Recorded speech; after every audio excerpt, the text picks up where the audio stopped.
क्षणी माझ्या उदरात कळ निर्माण झाली. ही कळ शांत व्हायला हवी तर जा माघारी. संपत्तीचा उपायचं मृत्यूला काय म्हटलं आणि मृत्यू लोकाचा एवढा तेव्हा सुमित्र तुझा नेत्रासमोर उभा. सुमित्र इथं कशासाठी? तुझा केला आणि म्हणून जबरदस्ती हात विचार टाकतोय. माझ्या वासनेला नकार देऊ लागली. मी तिची मागणी करत होतो. क्षणभर मला तिचा स्पर्श हवा होता. नकारार्थी शब्द आले. जबरदस्तीचा हात टाकणार. एवढ्यासाठी संघर्षाला उभी राहिली. तू जा माघारी. मी माझं कार्य पूर्ण करतो. जबरदस्तीला हात टाकणारी व्यक्ती कोण म्हणा? जरासूर. तुम्हाला स्वातंत्र्य मिळालं आता तर स्वराज्याला भागाला सत्ता भाग नाही. चला तुमच्या स्वस्तानी झाडा पडली. स्वराज्य परिपूर्ण करणार तेव्हाच पाऊल माघारी घेणार.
पूर्ण करण्यासाठी परस्त्री सुद्धा म्हटले आहे.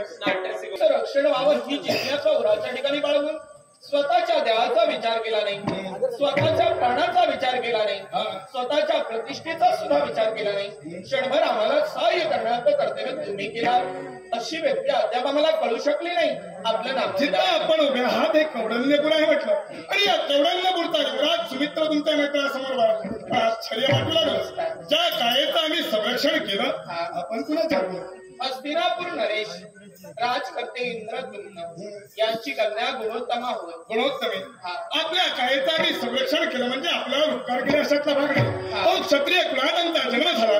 ज्या ज्या अबल स्त्रियांवर अत्याचार होतील त्यांच्या संरक्षणाप्रित्यर्थ सदैव आम्ही उभे राहू म्हटलं आणि तेच कर्तव्य पूर्तीचा महत् उद्देश हा तुमच्यापर्यंत पावलं आमची पडली. आपल्या कायेचं संरक्षण झालं. आम्हाला सुद्धा आमचा कर्तव्य हाक देतात. याच्या पुढे जर कुठं मिळाला तर फक्त ओळखीचा हात दाखवा. निश्चित आहे. माझ्या प्रीता तुला असा सुनी पाहून गो मन मोहनी जाऊन गो मन मोहनी जाऊन गो मन मोहनी जाऊन गो.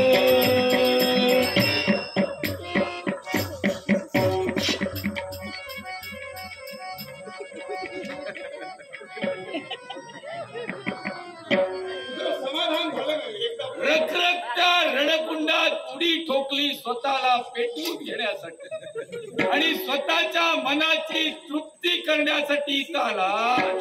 अरे लक्षात ठेव मला फसून हिच्याशी गाठ बांधशी माझ्याशी आहे.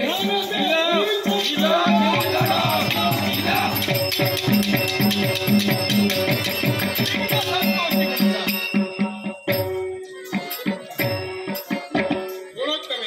मला तर असं वाटतं जागा योग्य नाही. जागा चांगली, जागा बदललेली पाहिजे. जागा चांगली, वेळ चांगली नाही असं सांगतात. कारण याच्यामुळे आमच्या जीवनात ही वेळ निर्माण झाली. याच्या पुढे असा प्रसंग येणारच नाही. कारण कोणतेही शुभ काही करायचं असेल ना, त्या अगोदर अमावास्या येऊन गेलेलं भेटल्यासारखं होईल. या गोष्टी ऐकाव्याच लागतात. आणि क्षणभर तुमच्यावर आमचा जीव चढला. आमचं मन आम्हाला सांगू लागलं ते काय असेल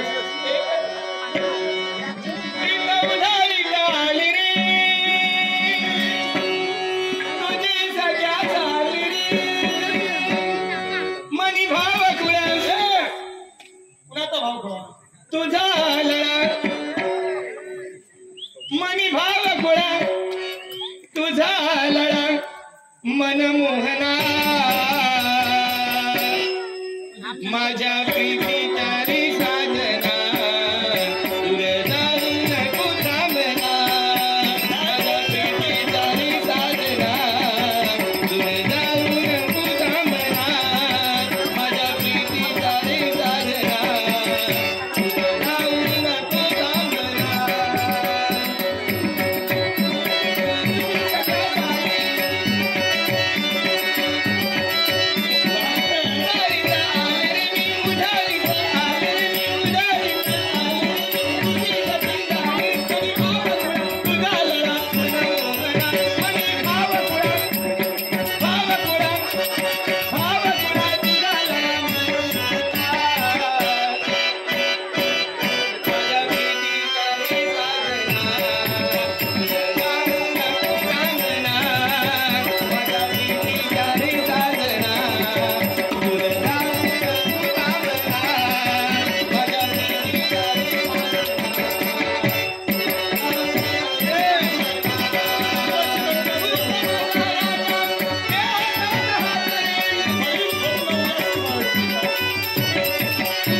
संरक्षण केलं म्हणून प्रेमाचं प्रेमपुष्प आमच्या चरणाशी वाहण्यासाठी आपण तत्पर ठरतात. पण मी मात्र भरोशाचा शब्द देऊ शकत नाही. याला कारण आमची पितृदेवता. आमच्या पितृदेवतेच्या आज्ञेचं उल्लंघन जीवनात आम्ही कधीही केलं नाही. त्यांनी आखून दिलेल्या मार्गाच्या अनुरोधाला प्रत्येक वेळी चालण्यासाठी आम्ही तत्पर ठरलो. आणि म्हणूनच खंडलेला प्रमाद आम्ही त्यांच्या करणी घालू. आमच्या प्रेमासाठी जर त्यांचा होकार असेल तरच आमचा शुभविवाह होईल. कारण एक शुभकार्य श्रेष्ठांना कथन करणं महत्वाचं आहे. तुम्ही तुमच्या आईवडिलांना कथन करा, आम्ही आमच्या आईवडिलांना कथन करू आणि लवकरात लवकर लग्नाचा सोहळा लवकरात लवकर आपण पार पाडू. एक वेळ तुझ्या आई वडिलांना नाही सांगितलं तरी असं होऊ शकत नाही. एका हस्ताने केव्हा टाळी वाजत नाही, त्याला दुसऱ्या हस्ताची जोड लागते. दुसरा हस्त माझ्यापर्यंत माझ्या राजदरबारी यायला हवा. असं सांगा प्रथम नंतर आमच्या जोपर्यंत तू येत नाही तोपर्यंत सांगण्याची काही हिंमत माझ्या अंतर्गत.